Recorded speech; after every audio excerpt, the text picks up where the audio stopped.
အပြင်ဒုက္ခတွေကိုပန်းလို့တည်ပြီးဂုံပြူးကြတယ်ငါညီနောက်ကြတတ်တဲ့ခြေထောက်ကိုအဖေမရိုက်တော့ဘူးမင်းရှိက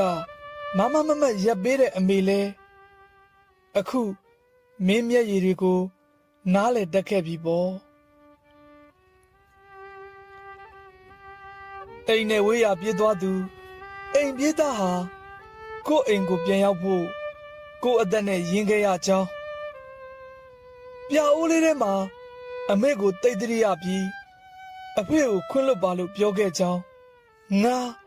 ဘယ်လိုရှင်းပြရပါမလဲမြို့ဝင်လန်းတွေမှာတပြေကလှိုင်လှိုင်ဝေလို့အကိုအမတွေကလည်း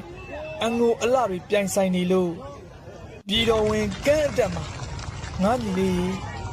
မင်းအနမ်းမဆက်လိုက်ရတဲ့ပါပြင်ထက်တော်လန်ရေးဆိုတာကြီးကို